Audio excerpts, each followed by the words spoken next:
Assalamualaikum warahmatullahi wabarakatuh. Saya Muhammad Rafi Hanif bin Afrizal, nombor matrik D1931174 akan melakukan tugasan akhir subjek pengajian Islam grup G11 kod kursus MPU 2313, nama pensyarah Muhammad Fahmi Abdul Jalil.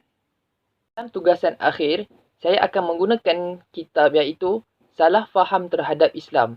Seperti yang anda lihat di dalam skrin, ini adalah muka depan dan muka belakang kitab tersebut. Sedikit mengenai kitab ataupun ringkasan kitab. Nama kitab adalah Salah Faham Terhadap Islam, diterjemahkan oleh Yusuf Zaki Yaakob, penulisnya adalah Muhammad Kutub dan diterbitkan oleh penerbit Warisan Sendirian Berhad.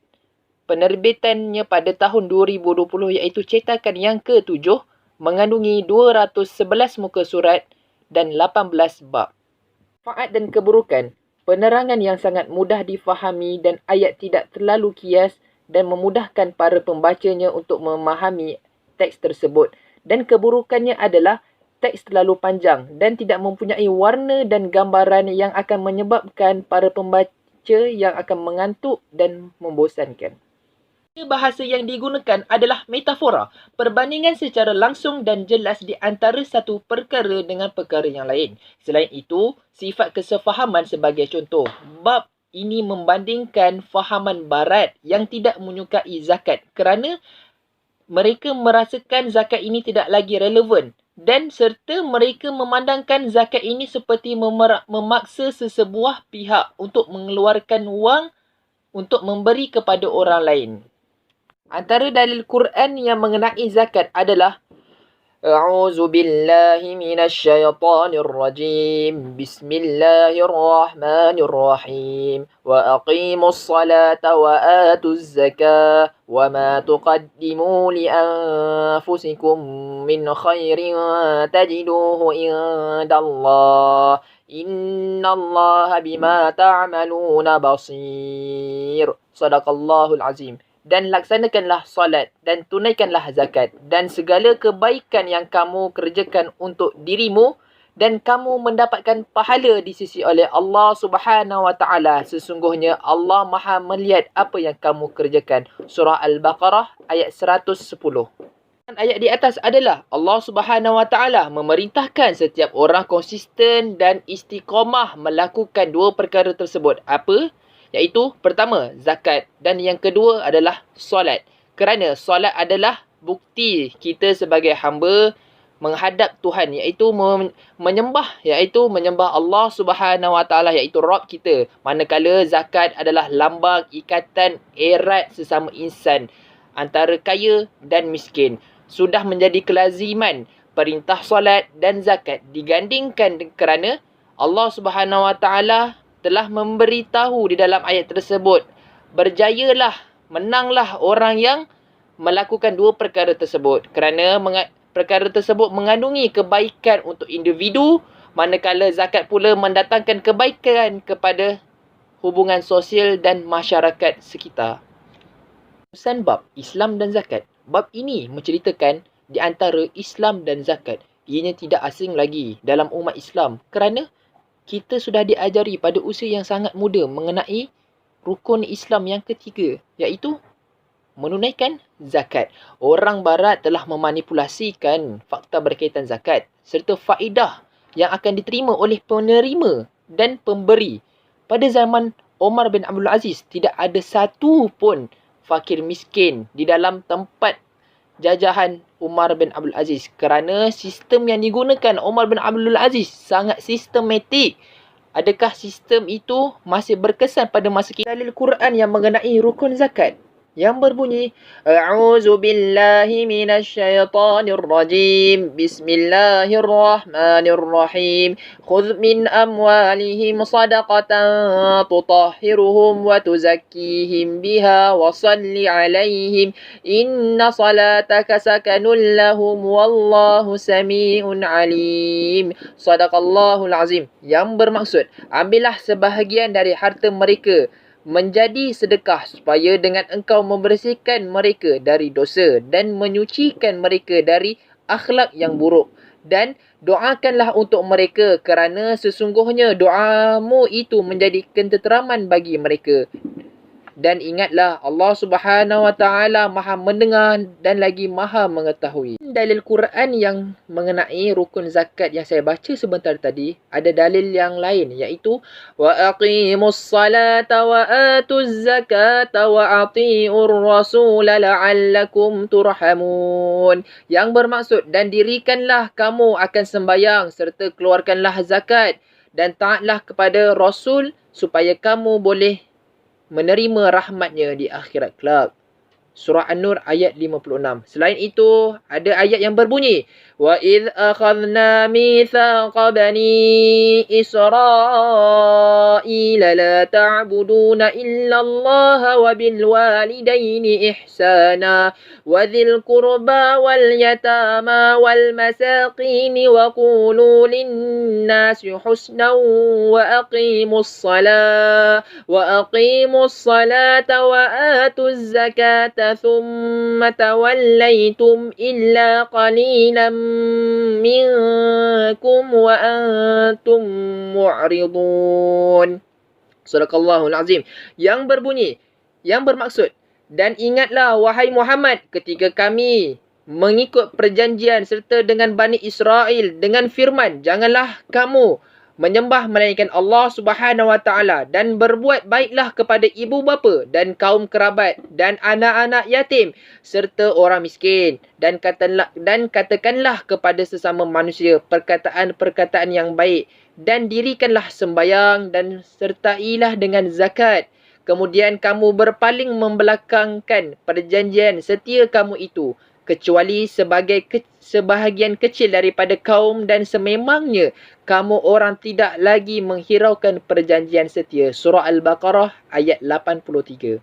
Daripada 3 dalil yang di atas iaitu mengenai rukun zakat, dari ayat-ayat di atas amat jelas tentang kewajipan zakat dan barang siapa mengingkari atau meragui kefarduannya, maka ianya terkeluar dari agama Islam. Sejarah telah membuktikan bahawa Khalifah Abu Bakar telah memerangi orang-orang yang mengingkari membayar zakat. Mereka kaya, berada dan juga harus menyedari bahawasanya wujudnya hak-hak fakir dan miskin di dalam harta mereka. Dapat dilihat banyak dalil yang mengenai zakat, iaitu pentingnya zakat dalam hidup seseorang Muslim tersebut. Jadi, kita harus memperbanyakkan sedekah, menunaikan zakat untuk membantu fakir miskin kerana kita tidak tahu bila masa kita di bawah, bila masa kita di atas. Contohnya sekarang kita ada di atas, akan tapi kita tidak akan tahu pada masa yang akan datang kita akan di bawah. Jadi, tunaikanlah zakat sebagai kewajipan seorang Muslim. Kerana Allah Subhanahu Wa Taala telah berfirman di dalam surah-surah yang saya baca sebentar tadi mengenai kewajipan seorang Muslim iaitu menunaikan zakat. Ada andaian yang dikaitkan mengenai zakat oleh pandangan barat. Yang pertama antaranya, mereka mengatakan zakat ini adalah kolot. Mereka mengatakan zakat ini adalah tidak relevan. Zakat adalah memaksa seseorang untuk mengeluarkan duit. Dan mereka mengatakan zakat ini tidak lagi berkesan pada masa kini. Adakah perkara itu menjadi satu bebanan untuk kita? Perkara tersebut menjadi bebanan untuk kita ke? Tak. Sebab Allah telah menjanjikan orang yang menunaikan zakat, orang yang bersedekah akan dilipat kali gandakan wangnya, ganjarannya. Kalau tak ada pun pada masa kini di dunia, Allah akan ganti di akhirat kelak. Betul ke tak? Apa hal? Muhasabah. Saya akan bagi sebuah contoh mengenai zakat, iaitu perkara ini adalah sangat mudah. Zakat ni Allah akan gantikan kepada kita di akhirat kelak ataupun di muka bumi. Contohnya adalah 1 ditambah 1 akan menjadi 2. Pasti. Yes, itu adalah pasti. Tapi kalau saya katakan 1 tambah dengan 1 menjadi 11, itu adalah perkara common yang selalu orang akan kata mengenai teka-teki. Tetapi perkara tersebut adalah betul. Kerana Allah akan bermelipatkan kali ganda ganjaran tersebut. Kita pasti dengan Allah. Kerana firman Allah dalam Al-Quran adalah pasti. Siapa yang berzakat dan bersedekah, Allah akan berlipatkan, digandakan perkara tersebut. Orang barat mengatakan zakat tidak relevan. Orang barat mengatakan zakat adalah kolot. Betul ke? Dia orang ada ketika zaman Omar bin Abdul Aziz. Omar bin Abdul Aziz telah membuktikan bahawasanya zakat yang telah digunakan pada zaman beliau adalah sistematik. Dan pada zaman beliau tidak ada satu pun fakir miskin.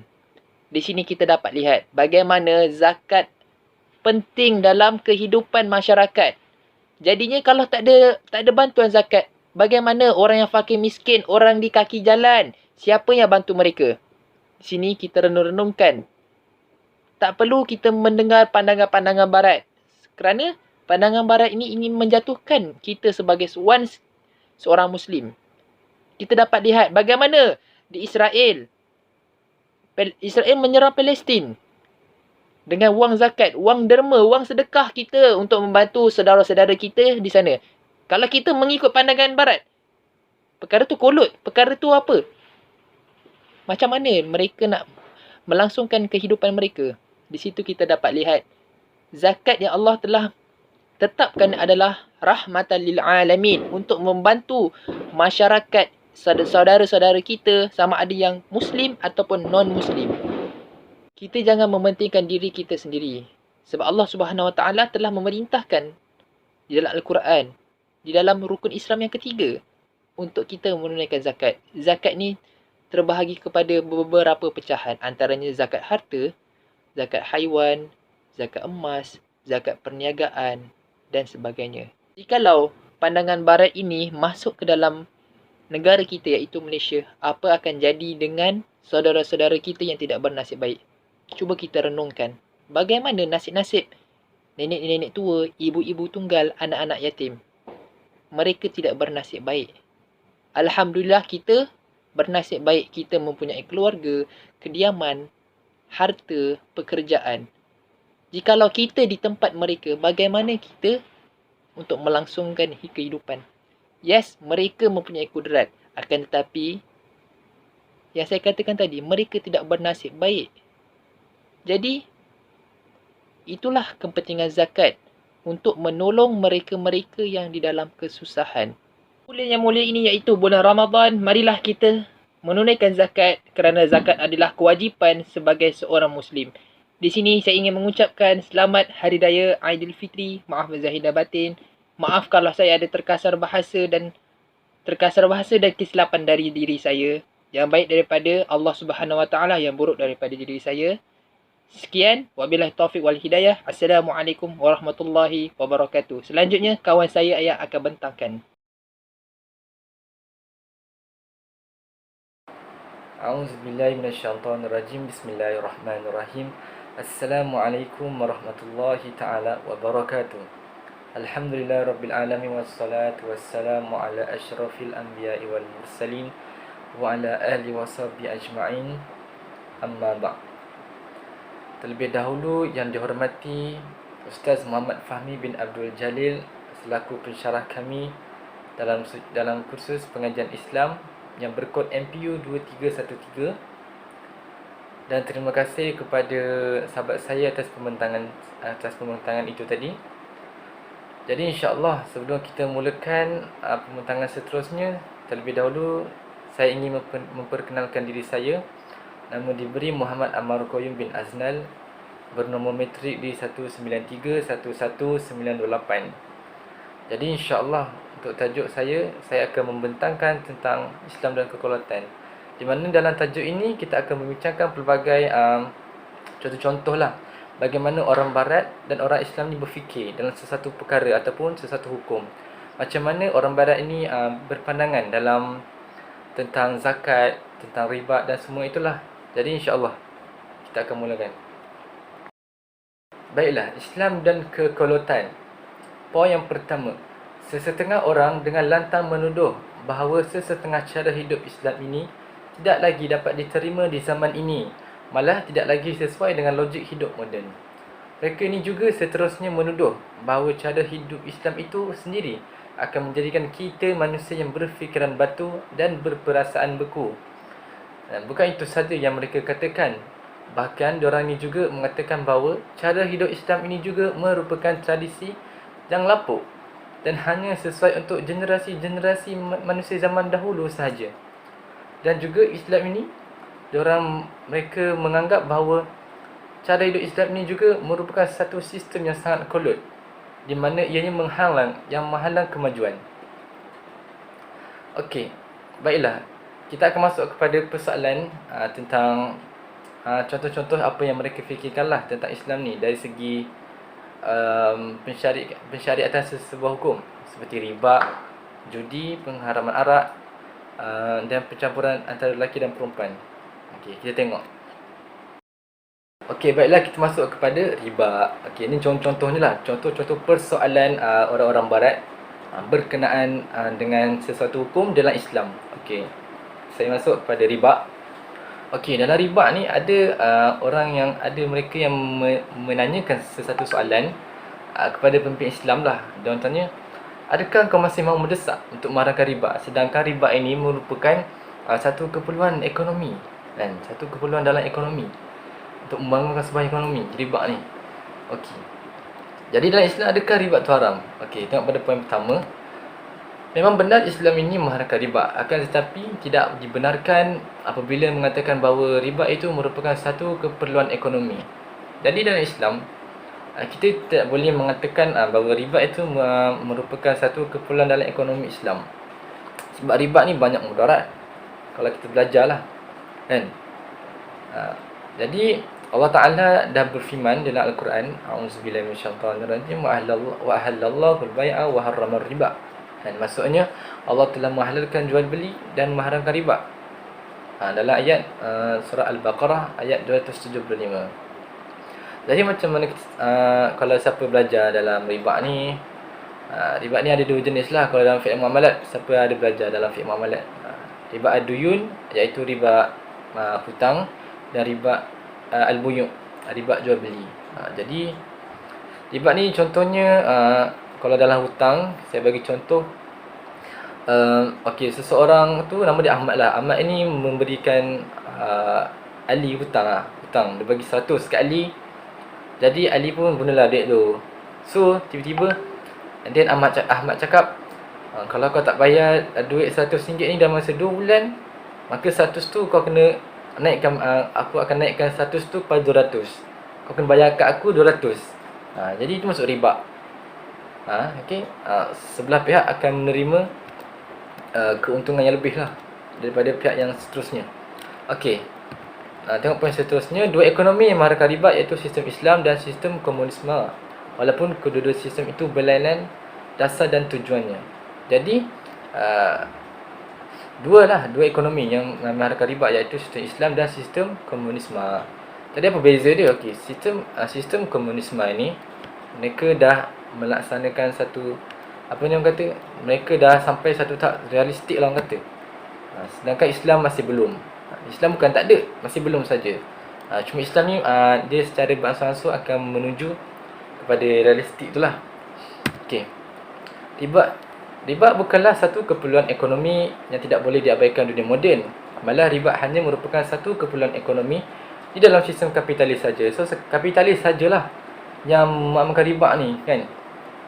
Akan tapi ada juga bukan semua kapitalis yang mengatakan riba ni satu keperluan ekonomi. Ada juga para ilmuwan diorang lah, apa orang kata, diorang punya orang besar, kan? Ada juga yang mengecam pasal sistem riba ni. Diorang kata riba ni lama kelamaan ada juga kesan yang buruk. Okey, ada juga kesan buruk. Okey, yang anehnya, kita pada poin seterusnya, ada seorang penulis yang kononnya pejuang telah menulis dalam sebuah mingguan di Mesir, di mana ia menyesali Islam kerana bersikap begitu mendesak untuk mengharamkan riba. Jadi dia ni menyesal. Ada juga orang semacam ni, dia menyesal bahawa dulu dia begitu sangat mendesak dalam pengharaman riba. Tapi sekarang ni dia sendiri yang menganjurkan riba itu. Pelik ni, tak pelik dunia sekarang ni. Malah bukan itu saja. Ada juga seorang Syekh Al-Azhar juga telah bersikap demikian, sedangkan sebelum memegang jawatan itu, beliau dengan tegas mengharamkan amalan riba dengan apa corak sekalipun. Syekh Al-Azhar. Syekh tu bukan orang biasa.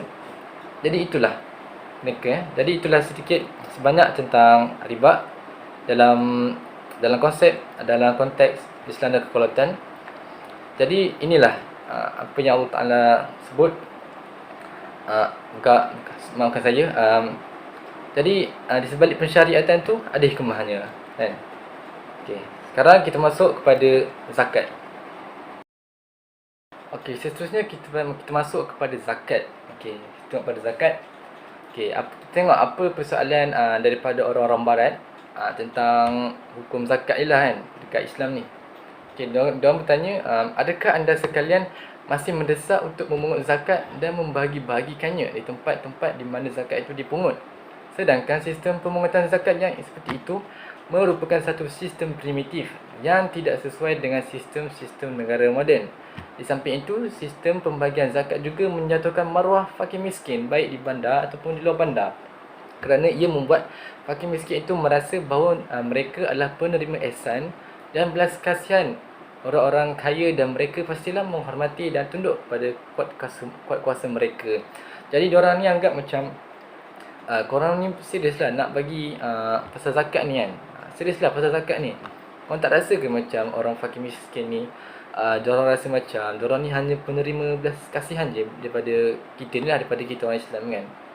Just penerima ihsan dan belas kasihan. Maybe kalau kita kat tempat diorang pun mungkin kita pun akan rasa macam tu. Aku ni hanya macam diberi belas kasihan ke, kan? Hanya just macam ni je. Tapi ini sebenarnya adalah perintah daripada Allah Ta'ala, kan. Ini adalah perintah daripada Allah Ta'ala. Dalam Al-Quran Allah sebut, wa aqimus salata wa atuz zakah, dan dirikanlah kamu akan solat dan tunaikanlah zakat. Dan ni membayar zakat ni merupakan salah satu daripada rukun iman, kan. Rukun iman yang kita belajar, rukun iman yang keempat, menunaikan zakat, kan. So benda yang Allah dah suruh, kita kena ikut. Jadi Islam ni sangat-sangat, zakat ni dia ada kelebihan dia. Dia bukan ni macam apa yang mereka semua fikirkan. Mereka semua fikirkan apa yang diorang fikirkan, zakat ni hanya pemberi belas kasihan saja. Tapi zakat ni sebenarnya dia macam satu pemberian yang di mana dalam Islam ni kita dibagikan sama rata, kan. Dalam Islam ni adalah dia membantu antara satu sama lain. Okey, kita tengok poin yang seterusnya.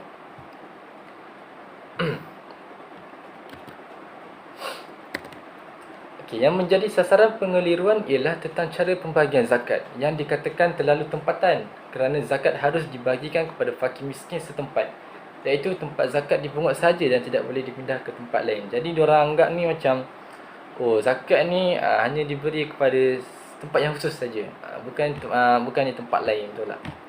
Okey, ada dekat mereka yang dipanggil sistem desentralisasi tak silap saya. Di mana sistem ni dia macam satu majlis kedesaan dalam setiap unit tu dia akan pungut cukai daripada satu tempat tu. Dan dia dengan cukai tu dia akan buat sekolah, buat taman, kan. Tapi sebenarnya ada je, kan. Ada je kita buat sistem macam tu. Islam pun ada je buat sistem macam tu. Jadi setiap peraturan yang datang dari barat sebagai hasil perkembangan kemajuan yang terbaru akan disanjungi tinggi oleh ramai intelek. Tetapi apabila peraturan yang sama itu datang daripada Islam, mereka akan menganggapnya sebagai lambang kemunduran dan kekolonialan. Jadi diorang anggap macam kalau benda tu datang daripada barat je, mesti diorang akan anggap yang ini adalah satu kemajuan. Bila Islam sendiri datang, bila benda tu datang daripada Islam, mereka anggap ini kemunduran Islam ni. Nampak? Diorang punya pemikiran macam tu, kan. Jadi para intelek menyanjung tinggi peraturan demikian. Maksud saya peraturan tu macam saya sebut tadi lah, peraturan desentralisasi. Tetapi mereka lupa bahawa peraturan ini telah pun diamalkan oleh Islam dulu. Sejak dahulu lagi di mana cukai dipungut oleh pihak-pihak keperluan tempatan. Seandainya hasil pungutan itu berlebihan, ia dikirakan kepada Baitul Mal, kan. Jadi bila tak cukup, maka mereka akan dipinta oleh tadi tabung Baitul Mal. So zakat ni sebenarnya bukanlah macam apa yang mereka fikirkan, tapi sebenarnya zakat ni banyak kelebihan dia. Banyak kelebihan yang Allah bagi, kan? Sebab inilah perintah Allah. Jadi zakat ni sebenarnya adalah nak membantu manusia, kan? Manusia orang yang susah. Sebab Islam ni dia macam kalau cubit per kanan, per kiri terasa juga. Itulah maksudnya. Okey, jadi itu saja untuk bab zakat. Kita bagi ke slide seterusnya. Okey, jadi kita masuk pada slide yang terakhir, iaitu penagihan arak. Maksud saya bukan slide yang terakhir lah. Maksudnya macam persoalan yang terakhir tentang mereka, kan. Patutnya banyak lagi, tapi disebabkan masa tidak mengizinkan mungkin. Jadi yang pertama adalah penagihan arak mencerminkan sebuah masyarakat yang sakit dan ataupun individu yang tenat. Jadi dengan arak ni membuatkan satu bangsa atau masyarakat itu rosak ataupun tenat lah, sakit. Arak ni dikatakan sebagai ibu kepada maksiat lah. Punca utama kepada maksiat adalah arak, kan. Jadi sebab tu Allah Ta'ala dalam dah berfirman dalam Al-Quran, yas'alunaka 'anil khamri wal maisir. Mereka bertanya tentang arak dan judi. Di mana arak ni ada 4 peringkat. Saya minta maaf lah kalau saya silap. Mungkin tak silap saya ada 4 peringkat lah, kan. Mula-mula macam mana Allah Ta'ala cerita macam mana. Okay, peringkat ni macam mana. Dulu zaman Nabi pun ada juga minum arak, tapi dia haramkan secara peringkat. Sebab yelah, takkanlah kita nak sebab mungkin ada hikmah lah. Mungkin sebabkan mereka ni dah ketagih, kita mungkin ataupun Allah Ta'ala bagi mereka macam sedikit demi sedikit haraman itu, supaya mereka tak rasa macam berat lah. Okay. Jadi yang kedua adalah golongan yang meminum arak ini terbagi pada dua. Okay. Golongan pertama meminum arak disebabkan untuk merangsangkan kecergasan mereka, dan golongan kedua pula memerlukan arak untuk melarikan diri daripada alam kenyataan yang pahit. Jadi yang pertama ni, okey, diorang anggap merasakan kecergasan diorang, kan. Macam mana pun kita tahu macam mana arak tu boleh mencerdaskan minda diorang ataupun kecergasan badan seseorang tu lah. Sebab arak ni kan benda tak elok. Arak ni benda yang haram. So macam mana boleh mereka kata arak ni benda yang sihat, kan. Okey, golongan kedua ni pula memerlukan arak untuk melarikan diri daripada alam kenyataan yang pahit. Jadi kedua ni mungkin banyak kita dengar lah. Zaman sekarang pun banyak kita dengar. Kadang-kadang bukan arak je diorang gunakan alasan macam ni. Mungkin mungkin diorang isap vape pun, ataupun isap rokok, kan. Diorang pun kata macam tu, aku ni nak lari daripada alam kenyataan yang pahit lah. Sebab aku penat. Dunia ni tak apa-apa tak. Jadi dunia ni macam banyak sakit hati, kan. So kalau dah tahu dunia ni banyak macam sakit hati, kembalilah pada Allah, betul tak? Bukannya dengan cara yang tak elok macam ni, betul tak? Minum arak bagai. So bila minum arak kan mabuk, kan. Mabuk macam tu. So diorang pun hayal macam tu, kan. So diorang pun akan rasa macam boleh berehatlah sikit minda tu. Jadi sebenarnya bukan itu. Arak itu banyak memberi keburukan lah daripada kebaikan. Ada juga masyarakat yang memerlukan arak itu, iaitu masyarakat yang ditindas oleh pemerintah yang kejam ataupun diktator.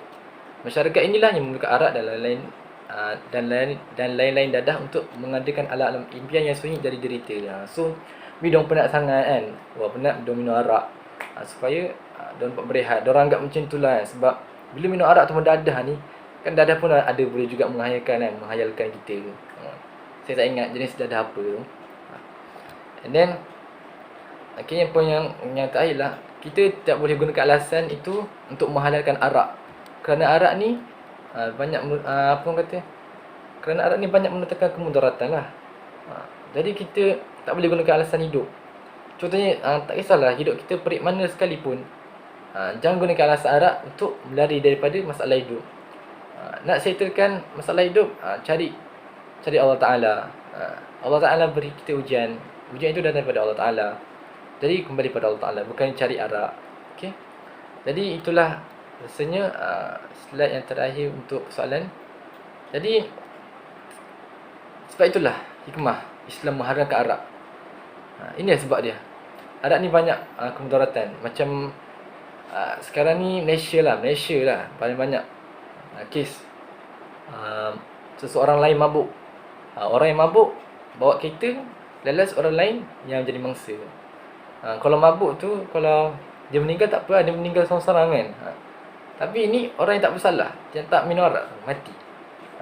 Sakitnya kan, sakitnya bila seorang keluarga kita dimuruh ataupun menjadi mangsa orang yang pemandu mabuk ni lah. Okey, sebab tu Allah Taala mengharamkan arak.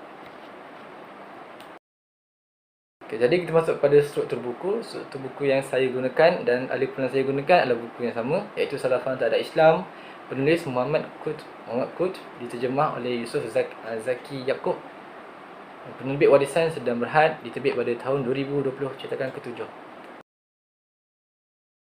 Kesimpulannya ataupun rumusan lah, Islam dan kedaulatan. Allah SWT menjadikan Islam sebagai satu agama yang mendatangkan rahmat kepada sekalian alam. Berdasarkan contoh-contoh yang telah dibentangkan sebentar tadi, dapatlah kita lihat bahawa Islam sangatlah menjaga kemaslahatan, ataupun kalau kita faham kemaslahatan ni adalah kebaikan kan, kebaikan ummah dalam kehidupan seharian. Selain itu, Islam juga merupakan agama yang murunah, yakni anjal. Hal ini adalah kerana pensyariatan satu hukum tersebut sangatlah sesuai untuk diguna pakai dari semasa ke semasa. Oleh itu, kita semua dapat mengetahui bahawa sesuatu pensyariatan dan perintah tersebut bukanlah untuk menghalang kehendak dan keperluan manusia, akan tetapi ianya disyariatkan supaya manusia tidak membuat sesuatu perkara yang hanya mengikut hawa nafsu semata-mata tanpa memikirkan hikmah di sebaliknya. Jadi dalam gaya bahasa yang terdapat dalam ni adalah metafora. Apa maksud metafora ni? Metafora ni dalam buku ni dia sebut penggunaan kata-kata yang menerbitkan makna yang lain daripada tersurat atau disebut bahasa kiasan, gabungan kata konkret dan abstrak. Contohnya macam dalam slide pertama tadi, dalam tajuk riba sebenarnya. Mereka juga mengatakan bukan tajuk riba, dalam pengenalan tu lah. Mereka juga menyatakan bahawa cara hidup Islam menjadi manusia yang berfikiran batu dan berperasaan beku. So batu ni, kalau kita faham batu ni macam tak ada apa-apa, batu kan, dan berperasaan beku. Beku ni pun macam tak ada apa-apa jugalah kan. Jadi kelebihan dan kekurangan buku ni. Jadi saya ni berdasarkan daripada penilaian saya sendiri lah. Okay, kekurangan dia adalah buku ni tidak mempunyai dalil, dia kurang. Dia sangat-sangat kurang lah dalil Al-Quran. Jadi yang patutnya kalau boleh letaklah dalil Al-Quran dalam buku, supaya mereka ni tahu macam mana sumber tu datang, ataupun diorang akan Al-Quran tu mungkin dapat menguatkan lagi hujah kita lah kan. Kita cakap pasal contoh kenapa riba ni tak boleh, okey, sebab ada dalil ni. Sedangkan Allah Ta'ala sendiri pun ada dalil yang mengatakan macam ni. Okay. Kelebihan dia adalah buku ini banyak memberikan perbandingan antara Islam dan pemikiran Barat. Maka pembaca Islam membezakan yang mana perlu diikuti dan yang mana perlu dijauhi. So yang baik buku ni adalah dia membezakan lah. So manusia ni kan, dia dah, kalau dah pandai membezakan, so mungkin dia akan ikut yang baik kan. Sebab fitrah manusia ni semuanya suka kebaikan, semuanya suci belaka. So itulah, sekian saja daripada saya. Assalamualaikum. Baik, a'udzubillah minasyaitonirrajim. Bismillahirrahmanirrahim. Assalamualaikum warahmatullahi wabarakatuh. Alhamdulillahirabbil alamin, wassalatu wassalam ala asyrafil anbiya'i wal mursalin wa ala alihi wa sahbihi ajma'in. Amma ba'd. Alhamdulillah, bersyukur kita ke hadrat Ilahi kerana dengan limpah kurnia dan rahmatnya dapat lagi kita bertemu pada sesi pembentangan kali ini. Dan alhamdulillah dapat juga kita diberi nikmat pernafasan yang cukup sempurna.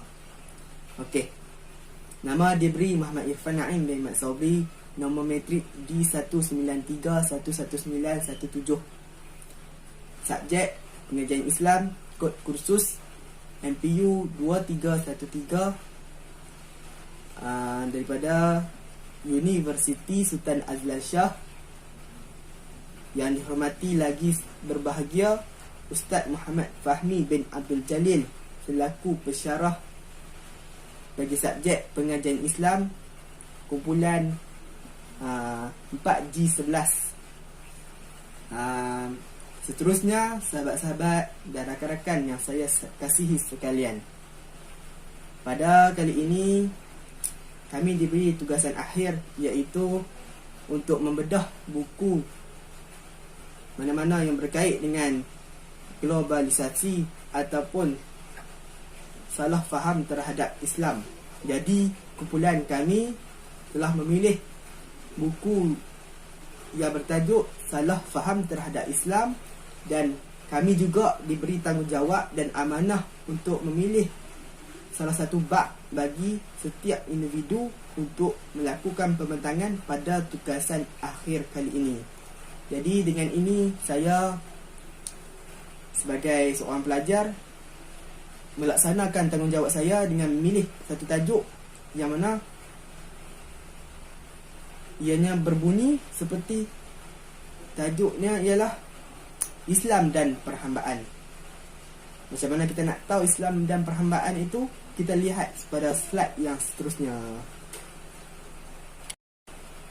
Okey, baik. Pada slide ini, seperti mana yang telah saya perkatakan sebentar tadi, bahan bacaan yang saya gunakan untuk saya bedah pada kajian yang diberikan pada tugasan akhir bagi pengajian Islam ini, iaitu tajuk yang saya pilih, Salah Faham Terhadap Islam. Pada slide ini saya telah paparkan muka depan dan muka belakang bagi buku yang saya gunakan untuk saya lakukan kajian sebagai bahan yang digunakan untuk tugasan akhir bagi pengajian Islam. Jadi di sini kita boleh lihat muka depan dan muka belakang, iaitu kulit depan dan kulit belakang bagi buku Salah Faham Terhadap Islam. Okey, kita masuk kepada slide yang seterusnya.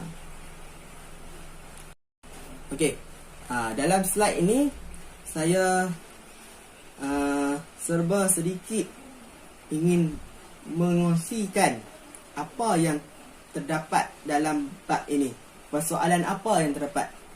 Pada slide ini saya kongsikan sedikit demi sedikit setakat yang mana boleh dikongsi, iaitu persoalan yang ada yang terdapat dalam bab ini. Persoalan yang pertama, mereka menanyakan bagaimanakah Islam sebagai agama yang datang daripada Allah dan tidak diragui kebenarannya itu tergamak menghalalkan perhambaan. Itu persoalan yang pertama. Dan persoalan yang kedua yang mereka katakan, bagaimana Islam yang datang untuk membawa kebajikan pada seluruh umat manusia di seluruh zamannya tergamak menghalalkan perhambaan. Maksudnya macam mana? Mereka tanyakan macam mana? Dia bertanya, bagaimana Islam yang datang untuk membawa kebajikan kepada seluruh umat manusia di seluruh zamannya tergamak menghalalkan perhambaan. Bagaimana Islam tu sanggup tergamak menghalalkan perhambaan? Jadi dalam buku ini akan terjawab segala persoalan dalam bab ini. Okey, soalan yang dipertanyakan lagi, bagaimana Islam yang mengemukakan konsep sama rata yang sempurna dan memulangkan seluruh asal manusia itu kepada satu nenek tergamak menjadikan perhambaan sebahagian dan sistem undang-undang dan peraturan hidupnya. Itu soalan yang sangat dahsyat, soalan yang begitu mendalam untuk diperjawabkan. Dan soalan yang seterusnya, adakah Allah mahu membahagikan manusia selama-lamanya kepada golongan hamba dan golongan tuan mas? Tuan mas ni, tak silap saya, tuan kepada hamba itulah. Okay. Dan persoalannya juga, begitukah kehendak Allah di muka bumi ini? Okey. Persoalan yang seterusnya, adakah Allah yang mengatakan bahawa ia telah memuliakan kejadian manusia dalam surah Al-Isra ayat ke-70? Rela agar satu kumpulan manusia itu dijadikan bahan-bahan jual beli seperti yang dialami oleh hamba abdi. Okey. Seandainya Allah tidak merelakan hal ini, mengapa ia tidak menerangkan di dalam kitab sucinya dengan tegas bahawa perhambaan itu satu amalan yang diharamkan sebagaimana ia telah memberi keterangan yang jelas mengharamkan minum arak, makan riba dan sebagainya, dan perbuatan-perbuatan yang dikeji Islam. Seandainya Allah tidak merelakan hal ini, mengapa ia tidak menerangkan dalam kitabnya, dalam kitab sucinya, iaitu kitab Al-Quran, dengan tegas bahawa perhambaan itu adalah satu amalan yang diharamkan. Sebab apa? Dia bertanya, Allah tidak merelakan hal ini, mengapa tidak diterangkan dalam kitab sucinya? Itu persoalan yang ditanyakan dalam bab ini. Maka dalam bab ini akan terjawab segalanya. Okey, itu persoalan yang terdapat dalam bab ini. Seterusnya kita lihat kepada slide yang seterusnya. Okey, setelah mana saya huraikan tadi, serba sedikit yang saya boleh huraikan, kerana dalam bab ni banyak jugalah yang perlu diterangkan, tapi saya ambil mana yang penting sahaja. Jadi pada slide kali ini saya menerangkan struktur buku, ciri-ciri buku ni. Bertajuk buku ni, tajuk dia Salah Faham Terhadap Islam, yang ditulis, yang mana ianya ditulis oleh Muhammad Qutb, yang diterjemahkan oleh Yusuf Zaki Yaakob, penerbitan yang merupakan penerbitan Warisan Sendian Berhad. Buku ini telah diterbitkan pada tahun 2020, cetakan yang ke-7. Dia merupakan cetakan yang ke-7 dan diterbitkan pada tahun 2020. Buku ini juga mempunyai 18 bab. Dan buku ini tidaklah terlalu tebal dan tidak terlalu nipis. Jadi ia sesuailah dibacakan oleh peminat yang minat membaca dalam ilmu-ilmu yang seperti ini. Okey, pada slide kali ini saya ingin menerangkan sedikit manfaat dan keburukan, seperti mana terdapat juga manfaat dan keburukan ini dalam syarat-syarat dalam tugasan akhir ini. Antara manfaat yang dapat diberikan kepada kita daripada bab ini ialah mempunyai penerangan yang agak jelas, dan juga terdapat ayat-ayat yang mudah untuk kita fahami, serta huraian yang sangat menarik. Seterusnya, terdapat juga kiasan dalam huraian yang telah diberikan. Banyak jugalah kiasan yang telah diberikan yang boleh kita tafsirkan kiasan tu untuk kita lebih fahami. Okey, itu manfaat. Kita lihat pada keburukan. Keburukan yang dapat saya berikanlah berpendapat saya daripada bab ini, terdapat teks yang terlalu panjang. Biasalah manusia kalau teks terlalu panjang, jika kalau betul-betul dia minat, dia akan faham. Kalau betul-betul dia kurang sikit, dia akan macam was-was, macam kurang faham sikit. Jadi teks dia terlalu panjang lah, menyebabkan terdapat sedikit keburukan pada bab ini. Seterusnya, dia tidak mempunyai peta minda untuk lebih difahami. Sepatutnya untuk memahamikan para pembaca, mestilah letak sedikit peta minda yang meringkaskan lagi penerangan tersebut. Dan pada bab ini dia tak dapat gambar.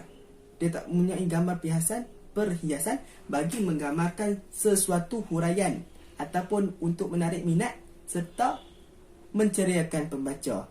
Bila mana adanya gambar, walaupun sedikit, tak kisahlah. Contohnya gambar pada slide ini, saya letak kat hujung atas, kat hujung bawah.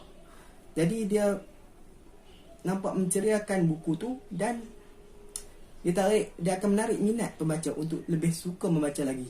Dia akan tertanya-tanya apa lagi bab yang akan dibincangkan seterusnya. Itulah maksud yang saya katakan.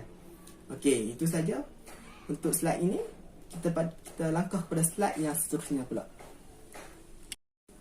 Okey, gaya bahasa. Slide ini menerangkan gaya bahasa yang terdapat dalam bab Islam dan perhambaan. Salah satu gaya bahasa yang saya pilih dalam bab ini iaitu simile. Simile ialah gaya bahasa yang membandingkan sesuatu benda, keadaan atau suasana dengan jelas. Ini kerana perbandingan itu menggunakan kata-kata tertentu iaitu seperti umpama, bak, bagai, ibarat dan sebagainya. Jadi simile ni dia juga merupakan gaya bahasa yang mana dia membandingkan sesuatu benda, keadaan ataupun suasana dengan jelas. Faham tak? Okey, sebab apa? Sebab perbandingan itu menggunakan kata-kata yang tertentu seperti umpama, bak, bagai dan sebagainya lah. Okey, contohnya, contoh simile yang ada dalam bab ini ialah saya tak ingat baris perenggan keberapa, baris keberapa, tapi yang dapat saya keluarkan sebagai contoh yang ada dalam bab ini ialah seperti dahan pokok yang menjalar di bumi kemudian mengeluarkan akar-akarnya sendiri dan hidup berasingan dari pokok asalnya. Itu merupakan simile, iaitu gaya bahasa yang terdapat dalam bab ini. Okey, kita langkah kepada slide yang seterusnya pula. Baik. Pada slide kali ini saya ingin menerangkan pula dalil Al-Quran, yang mana dalil ini berkait dengan bab Islam dan perhambaan. Dengan itu saya telah memilih surah An-Nisa ayat ke-36, yang mana ayat ini ada berkait dengan Islam dan perhambaan. Jadi ayat ini berbunyi seperti A'udzu billahi minasyaitonir rajim. Wa'budullaha wa la tusyriku bihi syai'an wa bil walidaini ihsanan wa zil qurba wal yatama wal masakin wal jari zil qurba wal jaril junubi was sahibi bil janbi wa banis sabili wa ma malakat aymanukum Inna Allah la yuhibbu man kana muhtalan faqura.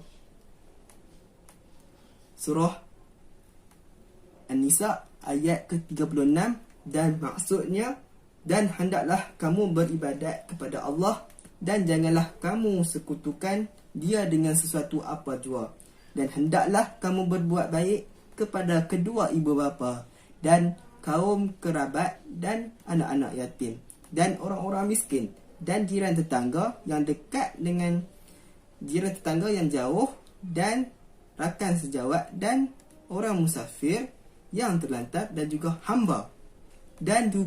hamba yang kamu miliki.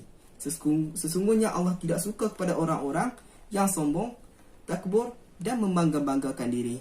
Iaitu surah An-Nisa ayat yang ke-36. Jadi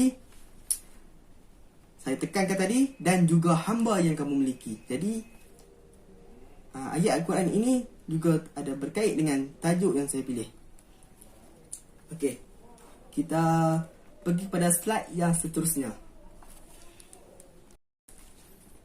Okey, pada slide yang kali ini pula, dia menerangkan penerangan ayat di atas ayat yang saya bacakan tadi. Jadi slide ini menerangkan apa yang cuba disampaikan dalam ayat tersebut untuk dijadikan sebagai huraian ayat tersebut.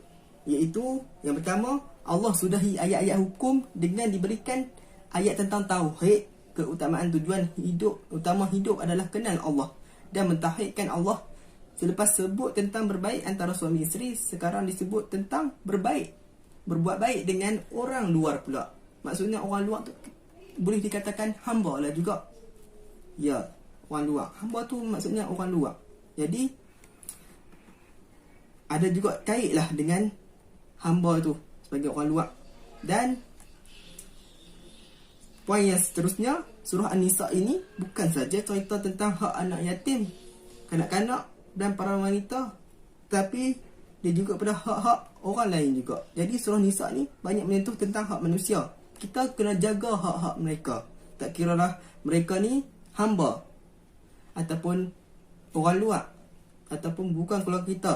Jadi kita patut jaga hak-hak mereka. Berbuat baiklah kepada mereka apa yang kita miliki. Buat baiklah pada apa yang kita maupun kalian miliki. Kita mestilah berbuat baik kepada mereka. Janganlah kamu siakan khianati dan sakiti mereka. Okey. Pemilikan adalah menutup hamba maupun haiwan yang dimiliki. Pemilikan ni maksudnya kita ni menutup ni lebih kurang macam kita mencakup hamba tu. Mencakup maupun haiwan yang kita miliki. Walaupun dia haiwan, kita juga tetap kena jaga dia. Ya, walaupun tak berkait dengan tajuk ini, tapi bila mana kata dalam slide ini dia kata surah Nisa bukan saja terangkan tentang hak anak yatim maupun kanak-kanak ataupun wanita, tapi dia juga menyentuh hak orang lain juga. Jadi kita kena jaga hak mereka. Kita kena buat baik pada mereka. Buat baiklah kepada apa yang kita miliki. Faham? Okey. Kita masuk slide yang seterusnya pula. Okey. Slide yang seterusnya ini merupakan slide yang terakhir bagi pembentangan saya, iaitu rumusan bab. Yang mana rumusan bab ini saya telah merumuskan dalam Islam dan perhambaan. Jadi bab ini menceritakan tentang perkara yang berkait dengan Islam dan perhambaan. Seperti yang saya huraikan sebentar tadi, dapatlah kita lihat sedikit demi sedikit walaupun tak banyak mengenai perhambaan dalam Islam. Hamba ditahan bukan atas kerelaan diri sendiri. Daripada masa mereka ditangkap, dibeli atau selepas lahir. Mereka yang ditahan ini dinafikan hak untuk keluar, hak menolak kerja atau hak untuk menerima bayaran bagi kerja yang dilakukan, kerana ini perhambaan adalah satu bentuk guna tenaga yang tidak adil. Jadi kita kena fahamlah, rumusan yang saya berikan ini terlalu umum, yang mana saya nak katakan apa itu hamba, apa itu perhambaan dalam kata yang lebih sempit. Perkataan hamba tu dia merujuk kepada mereka yang dilayan, seperti hak milik orang lain, syarikat ataupun kerajaan. Oleh itu dapatlah kita mengetahui sedikit dalam bab ini tentang Islam dalam perhambaan. Jadi saya nak tekankan lagi, kita mestilah faham apa maksud hamba itu. Hamba adalah Islam. Macam mana Islam benarkan hamba, macam mana Islam halalkan hamba, macam mana Islam lakukan ke atas hamba, macam mana kehidupan hamba dalam Islam. Okey. Hamba ni seperti mana kita ketahui, dia adalah milik tuan, hak milik orang, hak milik syarikat ataupun hak milik kerajaan. Jadi kita mestilah layan mereka dengan elok, bukannya dengan menyeksa, bukannya dengan menyakiti maupun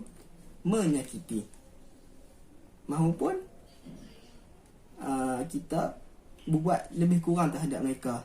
Mereka juga mempunyai hati, mempunyai perasaan. Jadi kesimpulan yang dapat saya berikan, kita mestilah jaga hak-hak yang kita miliki. Sekian itu daripada saya. Assalamualaikum dan maaf atas kekurangan yang saya sampaikan pada kali ini. Sekian, wabillahi taufiq wal hidayah. Assalamualaikum warahmatullahi wabarakatuh.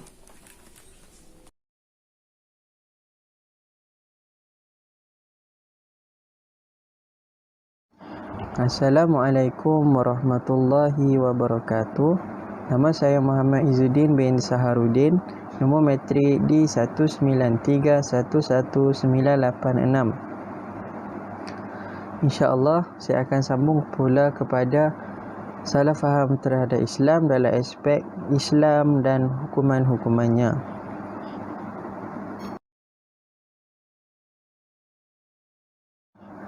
Okey, kita lihat cara Islam menyelesaikan masalah jenayah.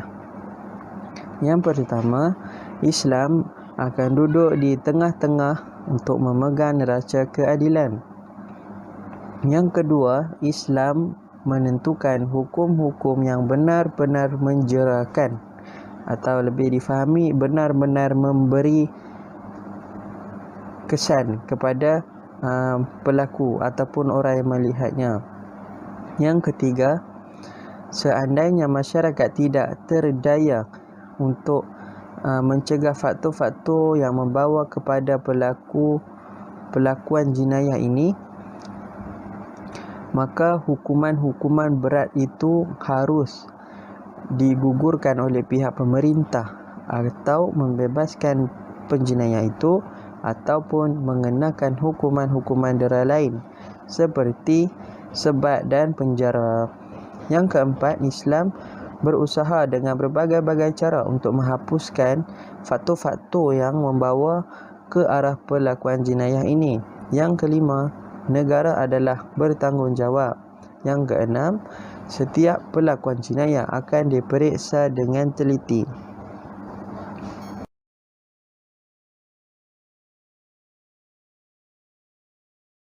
Okey, kita lihat pula kepada cara penyelesaian zina menurut Islam. Yang pertama, Islam mengajar untuk memuaskan keinginan itu menerusi saluran yang halal, iaitu perkahwinan. Yang kedua, memenuhi kekosongan waktu dengan kegiatan-kegiatan beribadah kepada Allah atau perkara-perkara yang mengingatkan kita kepada Allah. Yang ketiga, tidak membenarkan adanya tayangan filem-filem hujah, surat-surat khabar yang memuatkan gambar-gambar yang memberahi dan nyanyian murah yang menggalakkan nafsu seks. Namun perkara ini sangat dirisaukan kerana semua perkara tersebut sangat mudah untuk dikongsikan hanya di hujung jari pada zaman kini. Yang keempat, Islam menggesa agar masyarakat dibersihkan dari sebarang faktor-faktor yang menggoda dan menimbulkan keinginan seks. Kalau boleh, jangan langsung mendekati perkara-perkara yang boleh menyebabkan meningkatnya nafsu seks kita. Dan yang kelima, Islam menawarkan matlamat-matlamat hidup yang luhur yang dapat menyedut tenaga seks dan menukarkannya ke dalam kegiatan-kegiatan yang baik.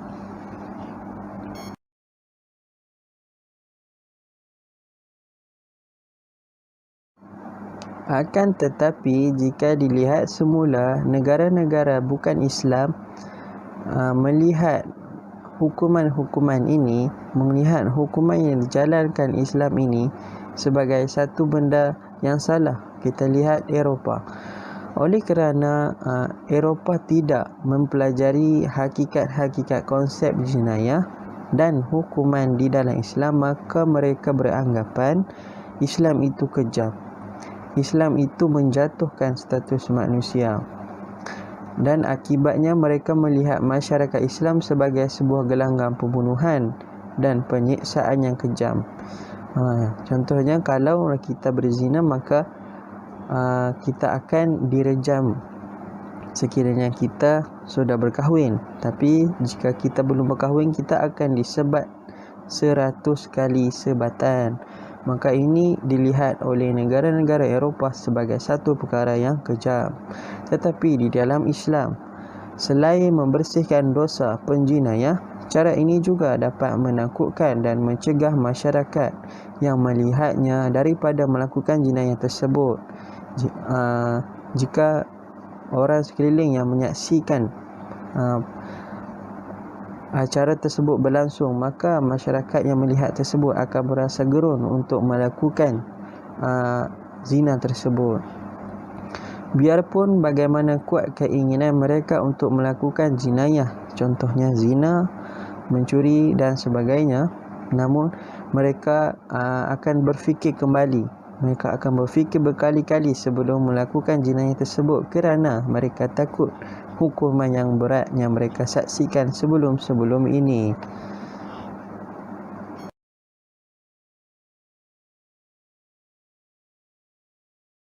Struktur buku. Buku ini bertajuk Salah Faham Terhadap Islam. Buku ini ditulis oleh Muhammad Qut dan buku ini diterjemahkan oleh Yusuf Zaki Yaakob. Mungkin buku ini ditulis dalam bahasa lain dan ditukarkan ke dalam bahasa Melayu.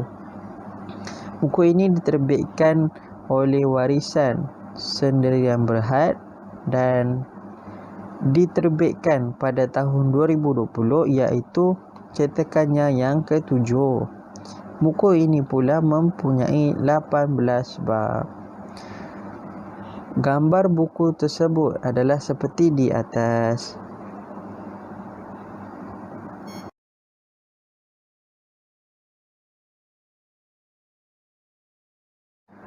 Rumusan untuk subtopik ini, yang pertama, seandainya kita tinjau polisi Islam di dalam semua hukuman-hukuman yang telah ditentukan, kita akan dapati bahawa tujuan utama Islam ialah membersihkan masyarakat dari sebab yang boleh membawa kepada perlakuan jenayah.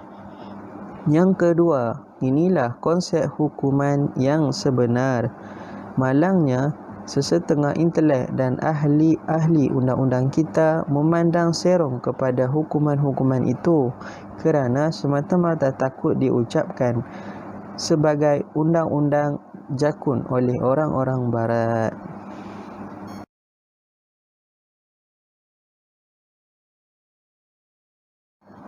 Seterusnya, kita lihat pula kepada gaya bahasa.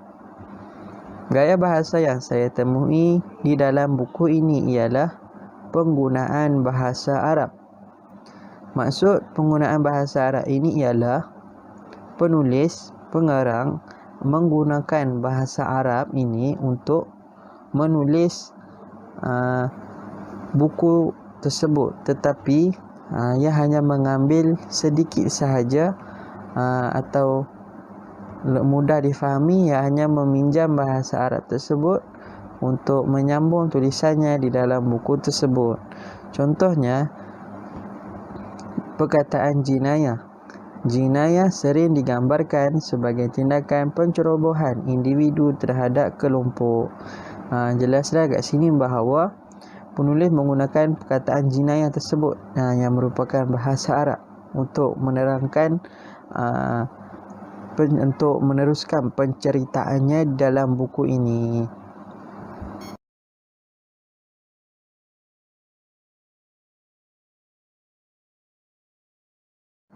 Kelebihan dan kekurangan buku. Kelebihan buku ini ialah buku ini menerangkan satu-satu tajuk dengan panjang lebar. Menerusi itu, pembaca akan memahami tajuk-tajuk di dalam buku ini dengan jelas dan baik. Untuk penambahbaikan, buku ini tidak mempunyai gambar-gambar yang menarik. Seperti yang kita tahu, sekiranya ada gambar-gambar yang menarik ini, ia akan menarik lagi minat pembaca untuk membacanya. Alhamdulillah, itu saja daripada saya. Sekian, terima kasih.